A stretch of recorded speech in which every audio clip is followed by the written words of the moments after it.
Welcome to the Feds, insiders bringing accountability, integrity, and reform to a broken bureaucracy. At Feds for Freedom, we value constructive dissent and healthy debate. The views and opinions shared in today's episode are those of the speaker alone and do not express the views or opinions of the U.S. government or any other employer. Welcome back to this week's episode of The Feds. I am Stephanie Weidle. If you're following this podcast and Feds for Freedom, you've probably heard our big news. The Department of Justice has settled with Feds for Freedom on our original COVID-19 vaccine mandate lawsuit. After months of negotiating, our legal team agreed to a settlement with the DOJ that was filed August 7th, 2025. Just looking at what is given in the settlement, it is clear that it is a quiet acknowledgement of the wrongdoing on the part of the government. To learn more about this settlement and of our upcoming October conference at Patrick Henry College in Northern Virginia, please visit our website at fedsforfreedom.org. What is keeping COVID-19 vaccine injured individuals from receiving help under the compensation programs? Isn't that why the programs exist? What's the holdup? Well, joining me today are Brianne Dressen, a former preschool teacher, and Joel Wallskog, an orthopedic surgeon, both founders and board members of the React 19 group, one whose mission it is to get the vaccine injured the help that they need. Thank you so much for joining me, Brianne and Joel. It's great to meet you. Thanks for having us. Thanks for having us, Stephanie. Would you both very briefly give us a little bit of your background and why you started React 19? Go ahead, Brianne. Well, I was injured in the clinical trials for the COVID vaccine, and I ended up, no longer being able to work, no longer being able to take care of my kids. It was, a devastating, life-changing experience, and I still deal with those issues every day, just like Joel. And we realized after we got together that there was actually no programs that were going to help us. And if we were going to find relief physically or financially, we were going to have to do it ourselves. So Joel and I got together and we started React 19. That's a patient advocacy nonprofit that is dedicated to providing physical, financial, and emotional support for people that are suffering severe adverse events to the COVID vaccines. Thank you for doing this. This is huge. Joel, what was your background that put you into this now co-chairman of React 19? Yeah, so I'm an orthopedic surgeon. I specialized in joint replacements. I had about a 19-year practice. And I always tell people I was kind of on the hamster wheel of life, just enjoying life, and had a job I loved. And that all kind of came to a screeching halt in the end of 2020 and early 2021. December 30th of 2020, I got my one and only Moderna COVID shot. And the shot itself was uneventful. And I did my thing of waiting around for 20 minutes to making sure I was fine, and left and went back to work. But about 7 days later, I woke up from bed and I told my wife my legs are numb. And before you know it, I started, couldn't walk. I started falling. I quickly got a diagnosis originally of transverse myelitis, although I've been subsequently diagnosed with an autoimmune disorder and autonomic dysfunction.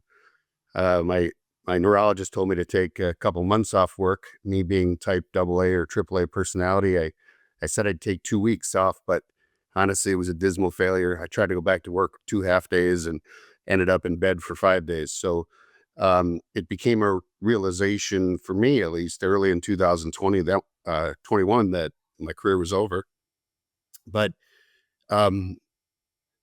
it certainly was a tough year. But later in 2021, Brianne and myself and probably about 8 or 10 other injured people met in Washington, D.C. at a press conference that Senator Ron Johnson from Wisconsin was holding. And we all left there, knowing that, we had to do something more. And I give Brianne a lot of credit. Early in 2021, she was busy forming support groups, really laying the groundwork for React 19. We officially formed React 19 in November of 2021, which is a science-based, nonpartisan, although we admit we're in a highly polarized world, science-based, nonpartisan, non-political advocacy organization for those Americans that are injured by the COVID shots. So, we started with those original 10 people in 2021, and now we're coming up on representing about 40,000 people, 40,000 Americans. We have about 20 international partners. We're certainly the largest such organization in the world, but it's grown exponentially, as I say, Mm. unfortunately. Yes, you all shouldn't be here. I shouldn't be here. Right? The mission of React 19 is to provide financial, physical, and emotional support for those affected by the COVID shots. But doesn't a government program already exist to provide at least the financial aspect of injury compensation? So it does exist. It's just a dismal failure. So, in order to explain this a little bit to people that maybe, your listeners that understanding the compensation programs around vaccine injury, you got to go back to 1986, the Vaccine Injury Act 1986. Then there's the PrEP Act, which gives the pharma companies and government and healthcare organizations liability.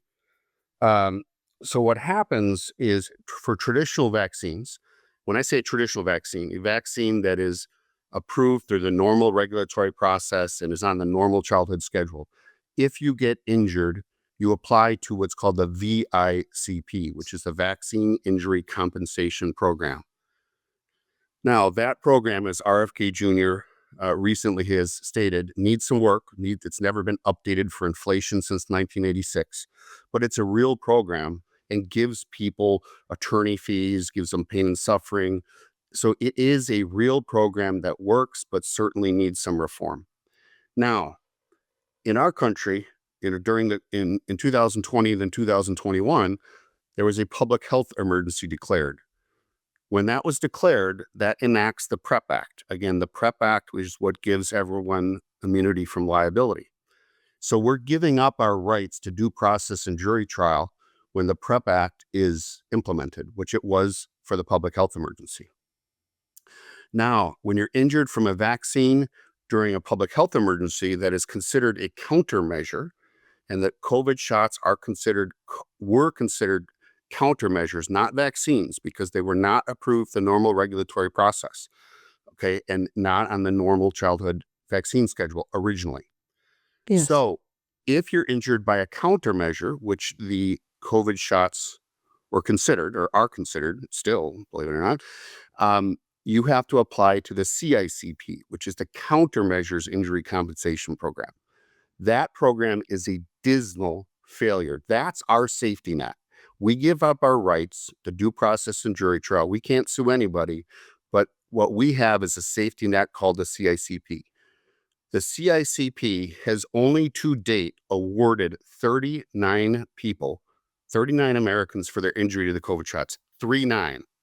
If you take out two very large awards that were granted, the remaining 37 shared about $4,200 from being injured by the COVID shots. It's dismal. The denial rate, Stephanie, is 98, and I just looked at the latest numbers, which were published in June. The denial rate is 98.3% if you apply to the program. It's a horrible program. You're going to get denied. We still tell people to apply, but it's dismal. That's our safety net. And what makes me sometimes even more angry is the public health emergency ended in 2023. But Javier Becerra, before he left in the last election cycle, one of the things he did is he actually continued through a swipe of his pen, continued PrEP Act liability till December 31st of 2029, even though the public health emergency has ended. Right. Well, but Kennedy can do the same thing. Correct. So why has he not? Well, I think there's a lot going on, and I want to first of all give Secretary Kennedy a lot of credit, and I think Bree would agree. I mean, he's heading in the right direction. You can't do everything at once. He is up to monumental challenges in getting shots from every side. So Yes. I do think personally, and I want to speak for Bree on this, but I think he's headed in the right direction. You're right. But our bigger concern, Stephanie, is to try to get permanent changes, right? So Yes. if all we do is append and enact a swipe of his pen. Who knows, in 3 years, someone else could just undo what he did. So we really want to see some long-term change, just like executive orders. I like personally a lot of Trump's executive orders, but at the same point, anything he does or Biden did can easily be undone by a subsequent executive order. So what we really want to see is long-term legislative change. The CICP is dismal and is horribly broken. We need it changed for not just this election term, but for all future generations when there's another public health emergency too. Right. Could you speak to the amount of money going into the CSIP program and how much is actually going to the people? Yeah, it's pretty insulting. So the VICP, which I referred to before, I think has over $4 billion in that fund. Okay, it is funded by a 75-cent tax paid by the pharma companies for each vaccine they produce. So that's how it's funded. The CICP is funded through the government. If you read the HRSA's budget, which is Health Resources Services Administration, which is where the CICP sits, their budget for 2025 for the CIC program was $10 million. $1 million planned for injuries and $9 million for administrative costs. That's You how mean broken. they actually planned the amount of money out 1 that it million. would be Well, the wow, system's broken and they've that's already, corrupt. yeah. And I do want to give certainly a big kick to what we've done. We started something called a care fund. And that's the vast majority of where our donor money goes. Our care fund is a medical grant program that gives grants up to $10,000 to Americans injured by the COVID shots for uncovered medical expenses. So as I referred to before, the CICP has only awarded 39 grants. We have awarded to date 171 grants for over $1.264 million. So Hmm. this is just our little, nonprofit, but, trying to make a huge difference and clearly doing way beyond, what the system is doing. And I always say, Stephanie, I agree with you. If everyone was doing their job, right, from our government to, the bureaucracy and the federal agencies and our health organizations, none of us would be here. Well, Right. please put us on. Please put us out of jobs. Right. If laws were followed, we would not be here. Mhm. So, Brianne, do you follow up with the people that you give the money to through React 19? And how far does that money take them? And what do they It's spend it on? it's a pretty restrictive process, and the reason we did that is because we want to make sure that the money is going to people's medical expenses, right? So people use this to get therapies like HBOT or EBU or supplements that they can't get. There's a huge amount of people that apply to this fund that are in such dire financial straits that they literally are trying to figure out if they can pay for their utility bill to keep the lights on in their home or if they can buy the prescription medication that they have. So we've literally been able to get people from complete destitute, no ability to get any kind of medical care whatsoever, to opening that door to care. And Joel, I'm sure, can agree. Uh, the cases that we see that go untreated, they get worse, and it's a profoundly severe change in your quality of life. Mhm. Um, with even just a little bit of care, a little bit of symptomatic relief, people feel a little better, and we can keep people alive because of this, because of these programs. We've been able to get kids out of wheelchairs. We've been able to get kids back into school when they were disabled before. We've been able to help people who have been living in their cars for months because there's no disability income coming in. There's nothing else coming for them. So they can actually drive themselves to the pharmacy and pick up that medication that they need. The Mm. NIH has published a couple of papers on uh, vaccine adverse events in general, but then also neurological vaccine adverse events. And they talk about repeatedly how therapy is important, and having these types of conditions that are incredibly complex go untreated is not the right idea. And so Right. it's also ironic the NIH put out a couple papers like that, but then on the other end, the government's not doing anything to help people access care. And so this care fund is a very simple way that people from all over the country can drop in $5, $10. Our average donation is literally $83. So it doesn't take a lot of people's individual contributions, but they add up very quickly to be able to change someone's life. Hmm. Well, I'm deeply grateful for you both for starting such a wonderful organization and helping so many people. I mean, we all know somebody affected by this shot, even if the person themselves doesn't recognize that they are affected by it. Um, so we see this gap in the process.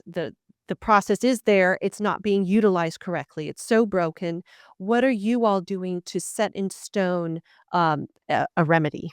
So we are big believers, obviously. What do we really want for these people? It's compensation reform. Okay. But how do we get there?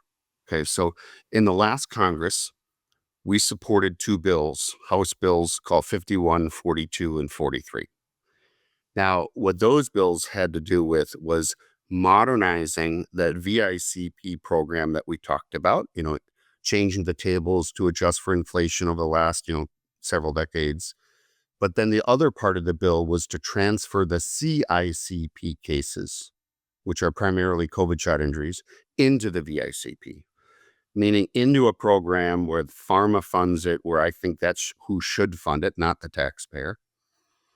I'll be honest with you, however, those two bills really didn't go anywhere. Yeah, that would be So very hard to do that. yeah, so they really didn't go anywhere. They were sponsored by Smucker out of Pennsylvania and Doggett out of Texas. Those didn't go anywhere. So we're switching gears this year. And I would say from an organization, we're becoming much more proactive. We have a person that works in DC full-time, Kyle Warner, who is an injured professional ex-mountain biker, awesome guy. I think you know him, Stephanie. We've actually drafted our own legislation, and it's a CICP reform bill, and not just to reform CICP for us and for the COVID pandemic, but for future generations. So what we're trying to do is create a real CICP, and that's really where we're at right now in the process. It is a process to get legislation through, but we actually helped basically draft it. And now we're going out and looking for sponsors and champions, et cetera. So that's one thing that we're doing. And we're putting a lot of what I would say is eggs in that basket, because I'm really hopeful that'll win. Because what do we want? We want the injured people to have fair and just compensation. That's what they deserve. They gave up those rights to the PrEP Act in a public health emergency, to due process and jury trial. Now they deserve the safety net. And the safety net for us, we view it as a very, very fully reformed CICP. Now, that's what we want. Now, if we don't get it, we have other avenues, and there are other avenues going on. There's some PrEP buster bills that are out there, as you probably know. There's 3 right now. PrEP buster bills are bills in Congress that are going after the PrEP Act and saying it's unconstitutional and trying to get rid of it. That's a huge uphill battle, Stephanie. And whether or not those are going to be successful, it'd be hard to say. I understand them in fairness, because again, I just don't like giving someone an industry total immunity. But Chip Roy has a bill called the Libel Act. Tom Massey has a PrEP buster bill. Those two are specifically going after the immunity for the COVID-19 vaccines or COVID-19 shots. And then there's Paul Gosar at Arizona, who has the kind of what I would say is the nuclear option, which is removes PrEP Act liability from all vaccines, not just the COVID shots. Now, those are there. We certainly are watching that. Our main goal, honestly, is the CICP reform. But we're certainly watching those. And then we have other things that we have in the courts. I have a case in federal court against Biden Becerra and Carol Johnson from HRSA. And there's a similar case in Louisiana that's still in the courts, basically suing because of the violation of our Fifth and Seventh Amendment rights, which I've referred to. So the dismal failure of the CICP, the PrEP Act immunity, and how it violates our constitutional rights. So Yeah. that's still in process. All of those things, again, the legal battles, the PrEP Act immunity busters, those are big uphill battles. I really want to see directly people. I mean, again, I think those other things push everyone to try to get, I'm hoping it pushes them to push reform of the CICP, but we'll see where it goes. Yeah. Did you want to add?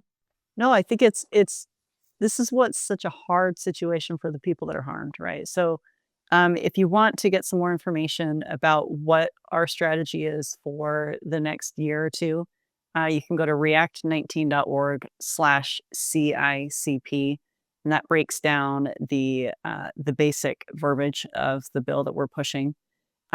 We've been pushing in Washington for years, right? Like Joel and I have spent way too many nights in Washington, too many days in Washington, pushing and just pounding down the doors of these legislators. The reality is that for us to get help and to bring relief to the people that we serve, the people that are harmed by countermeasures,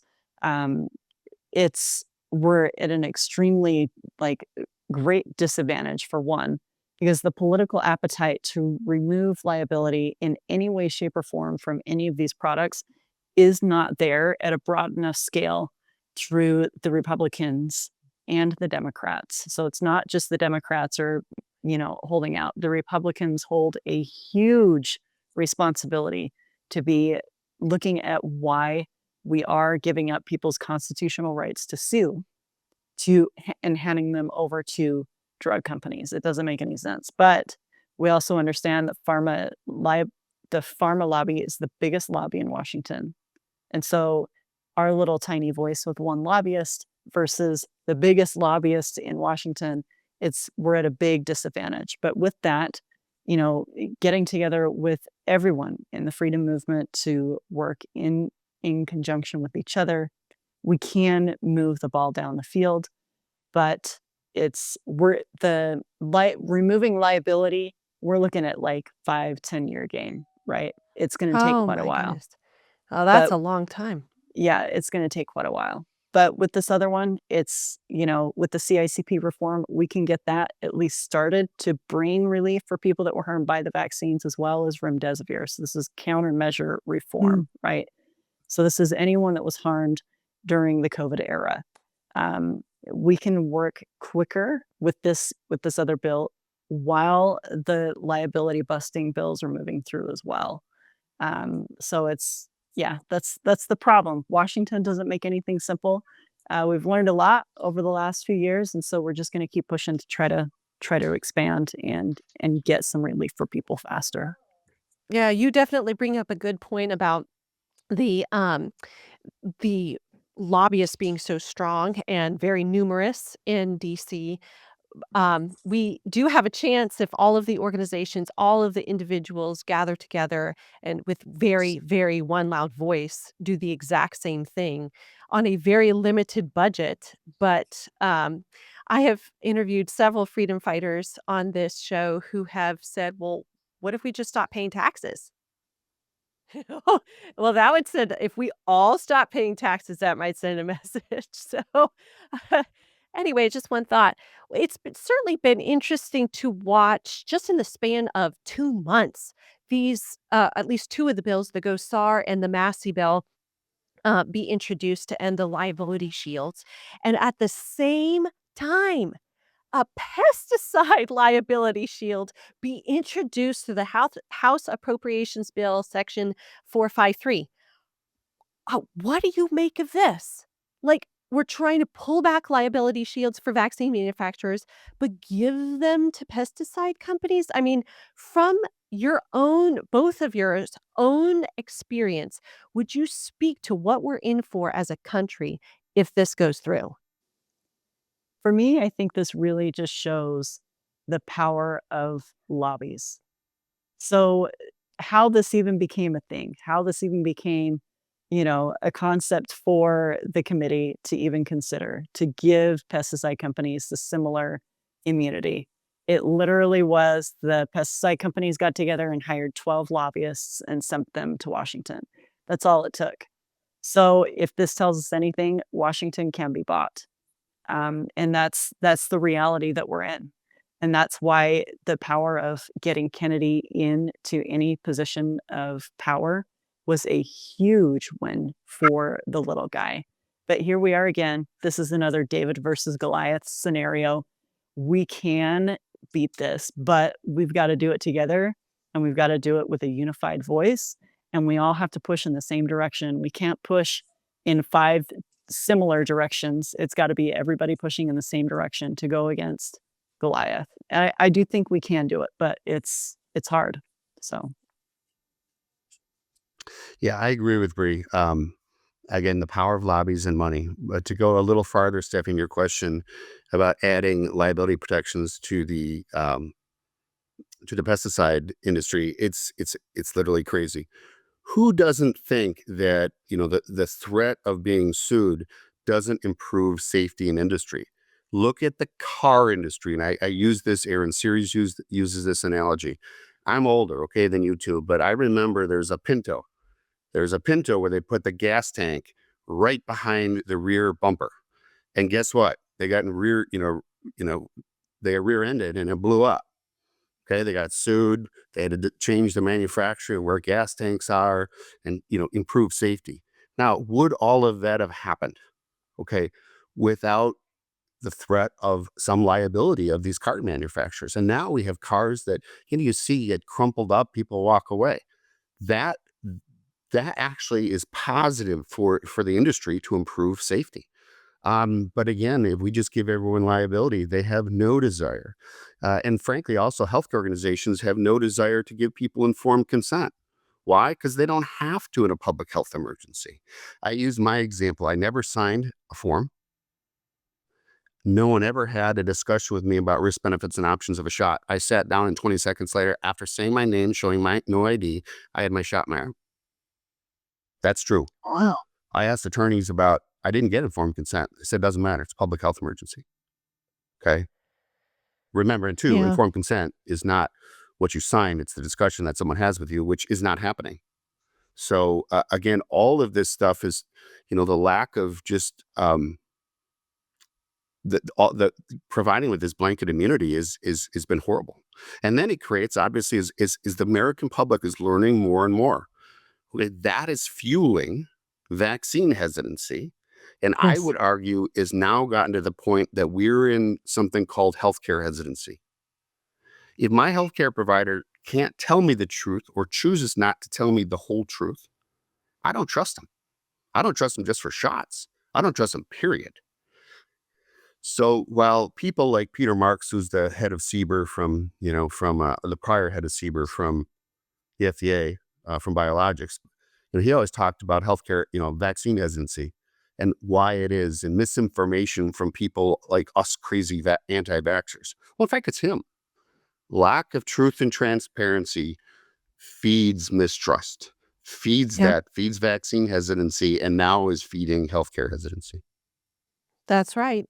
I tell the story about how I was dating this person, this guy, and he didn't tell me the whole truth about very tiny things.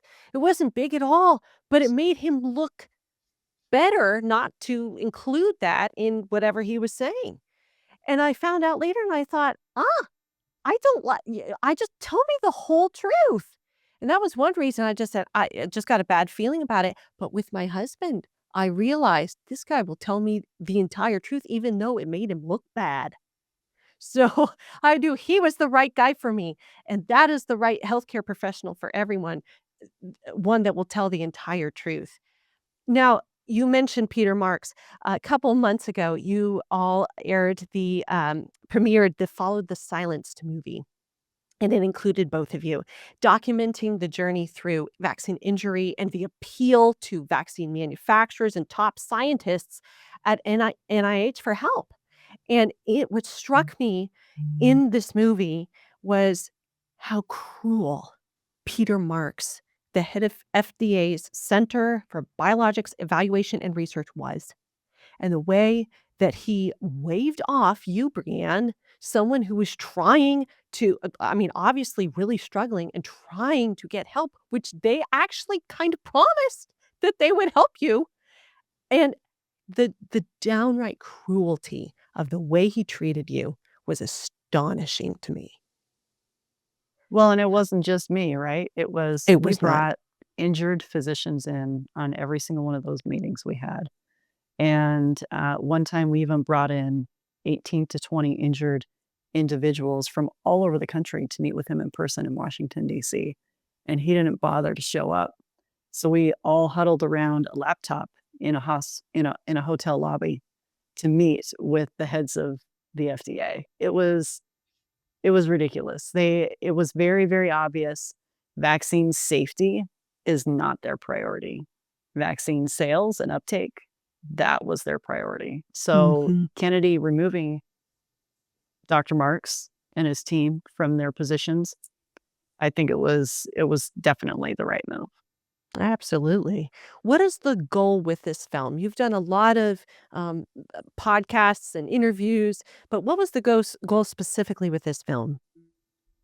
Well, Joel has an excellent definition for this, and it's to reach the multiple middle. So we didn't want to do like the all shock and awe campaign. There's a lot of stuff in there that really hits your heart and it hits it hard, but we didn't want to make it so upsetting that it wasn't palatable to the average person that still is unaware of what's going on and what has been going on. So we put this film together to not only just share our firsthand experience that people still don't know what happened. People still are not, people know that we were injured, but they have no idea what the government did with this directly. And so this is it definitely puts that on record. But we also wanted to be able to reach the people that still are not listening, especially those that have family members and friends that are injured. Um, it's time for them to, put their barriers down and take a look. This film is available on YouTube. We actually got it pre-approved by YouTube, so it won't be taken down. And you can find it on React19.org, our channel, on YouTube. And you can watch it any day, any night. You can share it with your family, with your friends, with your coworkers, especially those that are doubting, because we're trying to start opening up the eyes of the people that still have yet to listen. Yeah. Yeah, there are plenty who still, even vaccine injured themselves, they just can't see it. Yeah. And with that, Joel, I'm going to sign off and let you and Joel do your thing. I've got to catch a doctor's appointment. all It was right. so good to talk with you guys. Thanks. It was good to talk with you, Brianne. Joel, what would you say to somebody who still does not admit that vaccine injury actually happens? Well, so I divide up people that I divide up our population when it comes to the COVID shot injuries into three different populations. Okay, the first is what I say is us who that know the facts, know the science, and are awake to what has happened. Then there's the opposite, which is there's people out there that I can show them something that's black and they'll say it's white. I show them something that's white, they'll say it's black. They argue about everything. I don't spend any more time on those people. It's just not worth it. So what we do spend a lot of time on and is what we call as multiple middle, and it's probably more than a third. It's probably 50 to 60% of the population that just don't know really what happened in the last 3 to 4 years during this pandemic. So what we try to do is in a cool, calm, collected fashion, give people science, give it facts, and give it the information over and over in a non-aggressive, non-saber rattling way. And that's why I would encourage people to watch the movie Follow the Silenced. And that's what I'm hoping, because Stephanie, how do we get change in DC? Well, we know this is grassroots. I mean, Mhm.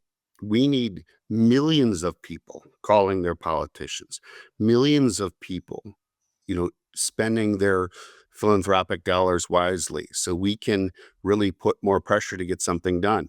We are going up against a huge bureaucracy and a huge lobbying force. okay, which is Yep. power and money.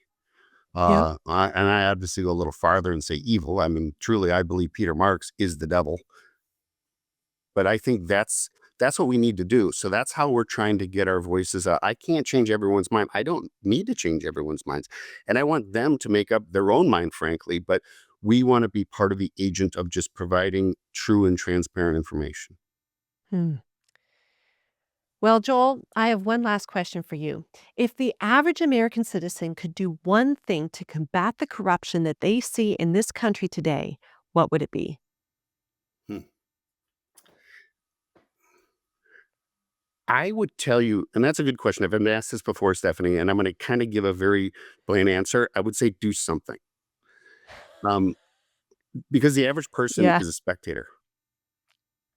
Yes. If you did anything, like you had a passion, okay, say you had extra money, donate $100 to your organization. I mean, look at all the stuff, the great stuff your organization has done fighting for Americans and fighting, for federal employees, but fighting for Americans against mandates, et cetera, and all that.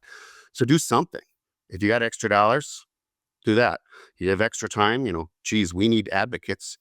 Advocates are nurses and social workers that help the injured, on one-on-one. We just don't give them money. We actually give them help to be able to how to utilize it too. So, but my biggest thing is, I think in America, um, we believe in liberty, but we're one step away from tyranny, and we have to speak out. And no matter what you do, I just think if everyone got engaged and did something that, they had money or they had time or whatever they do, and just did it and spoke out, got involved in local government, got involved in healthcare departments talking about, mandates for these shots and et cetera. I think if everyone just did something, we'd be in so much of a better place. And our politicians would actually have to listen. That's right. That's excellent. Joel, where can people find you? We know react19.org is the website, but where else can people find you in Brianne? Yeah, so our website is, again, www.react19.org. So react19.org. The movie is Follow the Silenced with a D. So followthesilenced.com. But you can also find our website. You can find it on different social media channels. We're on Instagram, Facebook. We also have 2 new documentaries coming out. So if people follow us on Facebook or Instagram, you'll see a couple other documentaries that are coming out, which are very exciting. Brianne has a book that she published the end of last year, tells her whole story. Brianne Dressen, it's called Worth a Shot, Dressen, Worth a Shot. That's on Amazon. I think it's on Barnes & Noble too, but it's easy to find on Amazon. And then if anyone needs to get a hold of us, you can always go through our website. If someone out there that's injured, please look at our website. You can submit your story. You can submit a request for help. We have a lot of resources on our website. We have a provider directory that we're growing of, it's hard to find obviously a medical provider in this situation that acknowledges the injuries, but also has an idea of available diagnostics and treatments. So a lot of different ways to get a hold of us. Certainly, we always make a plea for donations. Bree and I don't get paid. This is a volunteer organization. We run very lean and mean. We are grateful to all our donors, but our average donor is about between $83 and $86 every month. So we have no corporate sponsorship. We get no federal funding. So we work on a shoestring budget. So all of our executive board, basically our whole organization is volunteer, except for a few limited contractors we use for software and website and that kind of stuff. Well, your website looks great. I've really enjoyed going Thank on you. there. It's very well organized. That's Brianne. Oh, okay. All right. Well, Joel, thank you so much. And thank you to Brianne for coming on with me today. You guys are doing great work. And you all are everywhere. We are. I see you guys all the time, places. So we just need to keep getting the word out for all of these freedom fighting organizations. Yeah, and we appreciate you, Stephanie. We appreciate Feds for Freedom, what you're doing. Again, like I said, just more people got to get out there and do stuff. So I congratulate you and your organization, all the people of your organization. Let's just keep the fight up. Thanks so much for tuning in. Please like, comment, subscribe to, and share our podcasts. I'll see you next week.